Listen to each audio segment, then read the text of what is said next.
starting off here, want to first be talking about Tyronn Lue signing this contract extension to stay with the Clippers moving forward here. This isn't necessarily a massive surprise in my eyes. Ty Lue is viewed as one of the best head coaches in the NBA, and he's been very sought after, not just this offseason by the Lakers, but even if you go back last year as well, both the Milwaukee Bucks and Phoenix Suns were trying to persuade him to leave the Clippers and end up with them. And at this point, the Clippers really had no choice as long as they wanted to keep Ty Lue on staff. And as, again, we're going to sort of get into what their offseason looks like. But this is a Clippers team that is trying to remain competitive for years to come. They just signed Kawhi Leonard to this new contract extension. They're likely going to be paying one of, if not both of, Paul George and James Harden this offseason. And again, they don't have much of a choice considering their draft assets moving forward. So they're trying to capitalize on this window, and Ty Lue should be one of the best suited coaches to do so. So they go out. It's a 5-year deal worth, quote, nearly $70 million. This was Shams Charania and Law Murray of The Athletic that reported on it on Wednesday. So, again, Clippers were going to have to pay a price to keep him on board, and Ty Lue becomes one of the highest paid coaches in the NBA, which again is justified based off of his reputation. Now, it does sort of, again, I don't think that they've been backed into a corner really for a while now. I think that that's why they went out and traded for James Harden as well. Part of what we talked about the other day, too, was the fact that this is a Clippers team that is really trying, or not just a team, but a franchise, an organization that is trying to establish itself as a legitimate brand while sort of, as they are currently operating under the shadow of the Lakers, they want to make a name for themselves. So they are moving into their own arena next season. And this is sort of what we talked about in terms of the business perspective. They want to have star power headed into next year that they can actually, sell out these arenas and build up a legitimate fan base. And it's not like there aren't Clippers fans out there, but if there is going to be, up to this point, there is a basketball game between the Lakers and the Clippers in Crypto.com Arena, 75-80% of them are Lakers fans, and I might even be underselling it there. So the Clippers have all of these sort of hopes to be able to become maybe not even top dog necessarily, but at least establish themselves as their own entity and have a, bigger fan base. So I think that it makes sense that the Clippers have continued to sort of dig themselves into this hole, you could say, in terms of a roster perspective. Again, if you're just talking about sort of the business perspective behind it.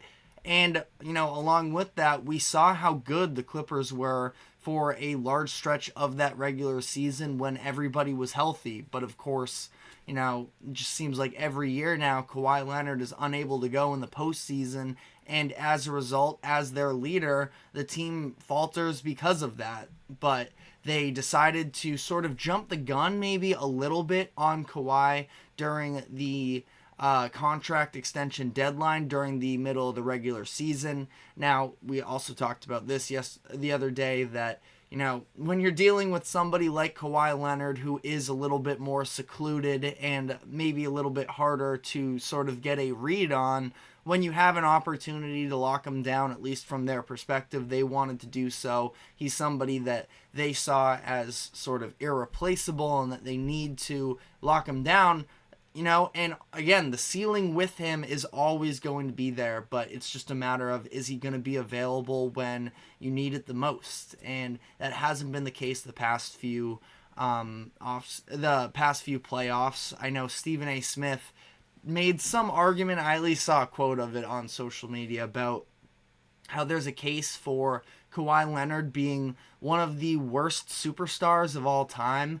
I don't know about that, because just the talent alone, I do think that Kawhi Leonard is one of the most fun players that I have watched myself personally through, my lifetime in terms of when he's at his peak. The two-way ability with him is just so fun to watch. And, I still do feel like, he does just have the ability to make any single team a contender when he is playing at his healthiest. But unfortunately, more times than not, we've seen the injuries catch up to him. But we had a little bit of an audio issue the other day when we were talking about this as well. This does sort of lead into the conversation of what do they do about Paul George and James Harden, because both of them are coming up on free agency.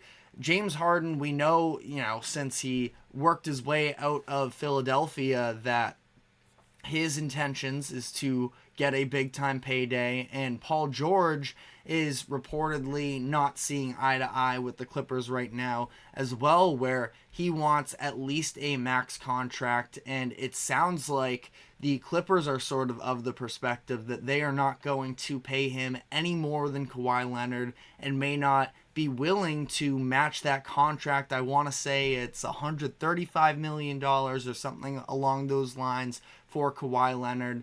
And it sounds like, I don't know, at least for me, if I'm Paul George in that type of a situation, listen, I know that Paul George is not the perfect basketball player necessarily. He's slightly past his prime, but he is still, especially, if he ends up in the Eastern Conference, I don't think it would surprise anybody if he is an all-star. He was an all-star this past year, so even sort of quantifying it as that was probably a little bit disrespectful. But, I think that Paul George was at least in the consideration for All-NBA this past season, and ultimately somebody is going to go out there and pay him.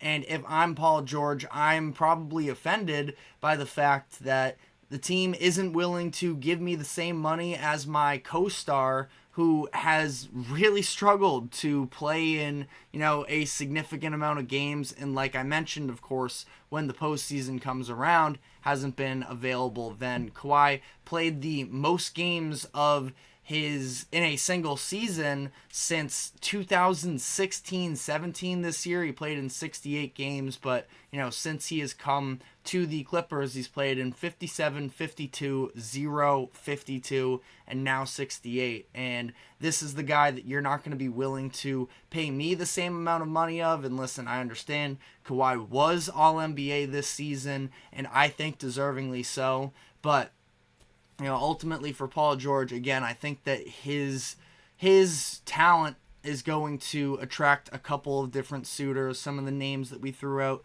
the other day, the Philadelphia 76ers could potentially try and go get him with their max contract spot. Talked about the idea that the Orlando Magic seem like after this success of a season, they want to go out and get a veteran, ideally not somebody that is too ball dominant, that is going to take away from the development of Paolo and Franz Wagner.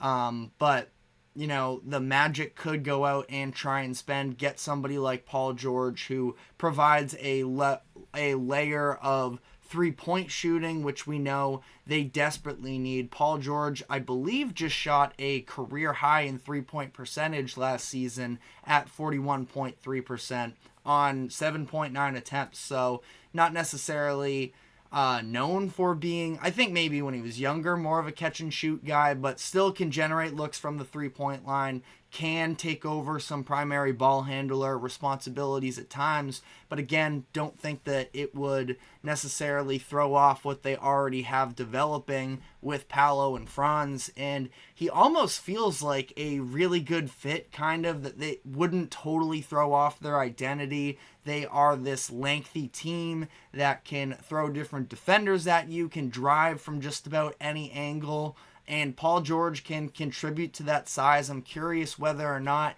they would sort of try and slot him into a two guard, or more so just lean into having Paolo be their four moving forward. But I think that there is a lot of roster flexibility that they could do with Paul George, and I do think that Paul George would be worth, a contract similar to what Kawhi Leonard just got moving forward here, and especially when there are pretty limited prospects in terms of free agency this year. Paul George still does have some good years in front of him. If you are giving him 3 or 4 years on this deal, he's going to be, 37 years old, something along those lines, when it ultimately expires. And I think it's worth it. But got sort of off topic there in terms of the value of Paul George. But as for the Clippers, I think that ultimately here, when you look at where they currently are, they're going to have to invest in this team to sort of stay put for the next couple of years. Again, from the business perspective,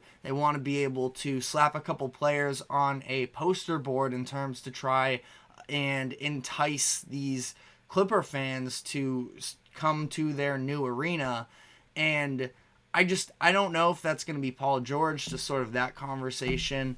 Feels like they're probably going to be headed towards signing James Harden, which I don't hate necessarily.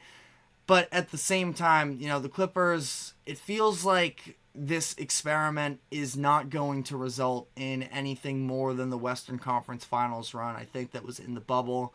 And I don't think that they're going to be able to make it back to that stage again either. But I still agree with signing Tyronn Lue to this extension. He is a great coach, so if there's any way to make it work, I think he would be the one to make it happen. But let me know what your thoughts are in the comments section. We're going to be taking our first break of the show now, and when we come back on the other side, want to dive into LeBron James expected to decline his player option and what that means for his future and the future of the LA Lakers. So stick with us, and we will be right back after this break.